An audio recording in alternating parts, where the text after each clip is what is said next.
And they're fighting the real ID, among other things. People have got to understand that when people like our representatives sitting at the end of the table stand up down in Oklahoma City and they start drawing fire, we need to be there. Right. We need to be in the game. And we need to catch on to this vision because it's happening. This bill Senator Brogdon's talking about hit the website, hit the internet, and it exploded.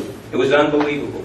It was everywhere in the span of 3 days. Everybody was talking about it. Bloggers were talking about it. Around the country. So there is an appetite for this. And if somebody can show the way, others will follow.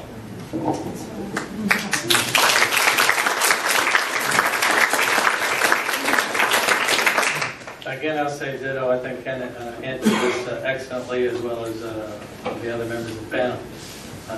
In terms of electing folks that have that point of view, however, what steps can we take? What practical way lead into that? Okay? What practical thing can I do? And to be an informed voter, you got to meet the people that serve you in those elected offices.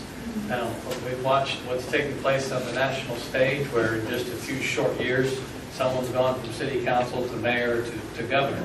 And that doesn't happen without people knowing that individual and supporting them as they move up the ladder. Well, it's important to get to know those people who are running. That you're doing tonight, preaching to the choir.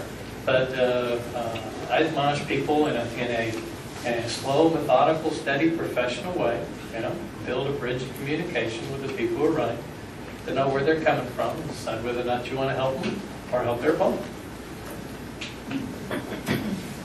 All right. For Ken. Can we start with the next one? I think Gary's next. Okay. Seventh question, Gary. Should the federal, state, or local government be involved in education? This is going to be a battle with my Democratic constituency and probably some of my Republican constituency, but I think no, and for God's sake, no. Get the government out of education and empower the parents to choose the best form of education and educator available, even if that means they choose themselves. The Constitution does not give the power to the federal government to regulate education anywhere. And I disapprove of state and local management of the school system, because education is about the children and not the system. And the best educators will be retained in a free market educational system. And the bad ones will do what every other private sector employee who is not good at their job does, find another career that suits them better, or risk getting fired. That's it.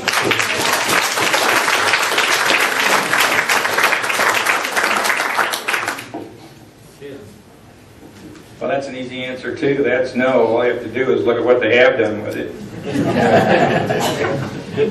I think about maybe the only role that they may have legitimately, and that should be widely debated across the country, but they have the power to raise money and probably making money available for private education, or at a minimum, making sure that people are educated in some way or another. I think that's important. I would hate to see, some of the dynamics that are happening in our cities going backwards. So a sophisticated society should find a way to allow children to be brought up the way the parents want them to be brought up and trained.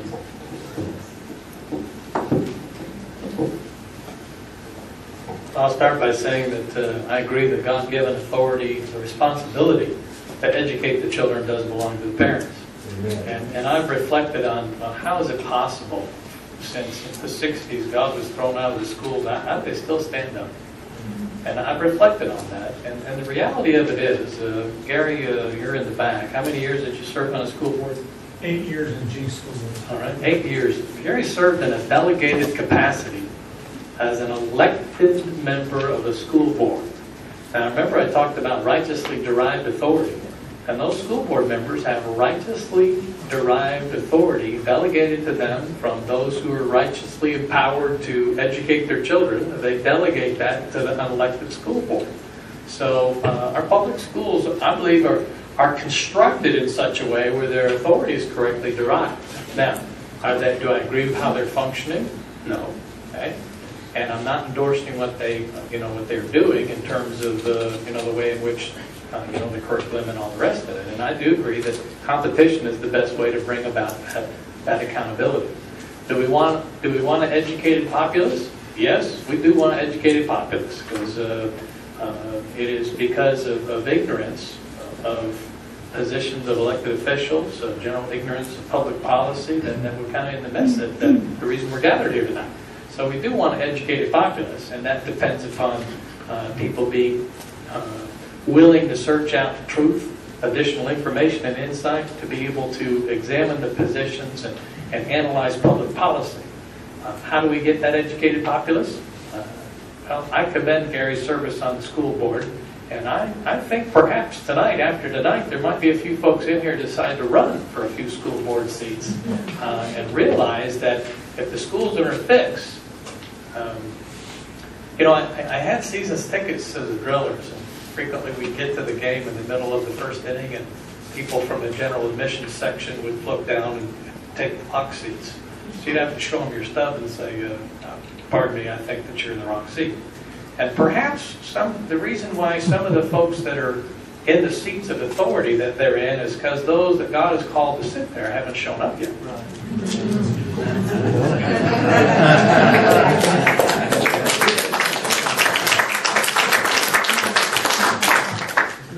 The way this question is worded, it says, should the government be involved? And let me take you back to the early 1700s when they decided that there probably should be a public education system. They did that because the leaders at the time did it because they wanted to rid themselves of the scourge of having a 1% illiteracy rate. 1%.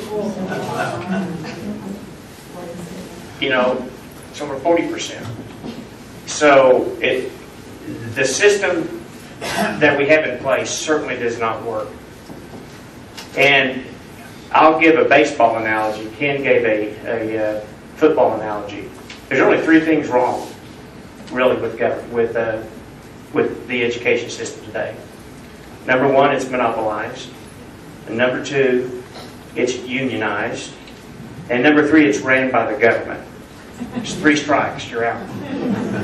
And I'm telling you what, until we fix those three things, we will continue to have the same product that we have today. And I agree with John. It probably started back in the 60s. And I started to bring with me tonight, and I forgot to do it, and I'm a little embarrassed. I've used it before. And I'm embarrassed to read it because I can't pronounce some of the big words. But I have a copy of an 1850s or 1860s 8th grade test. So I see some heads nodding. Some of you have seen that. The questions on that test, I would dare say 90% plus of college graduates today could not pass that test. And I look back and I remember my granny and granddad making a comment. Well, I've only got an 8th grade education. My gosh, what an education.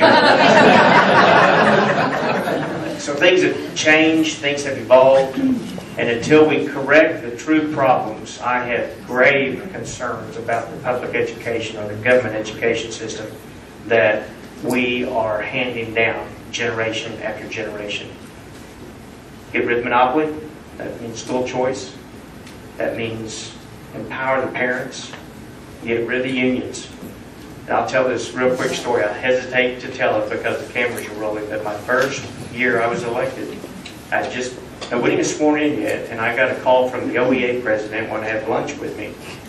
And so we sat down at Mazzio's in Owasso, and I was waxing eloquently on what I thought all the things I wanted to do in the state legislature, and we got, of course, talking about education, and I could tell her eyes were glazing over. The more I talked about what I wanted to do and my ideas for education, she became very fidgety and very concerned, and I could see it in her face. And I honestly did not know the the tremendously negative influence that the OEA, the union, the grit that the unions have in our schools. I didn't know that.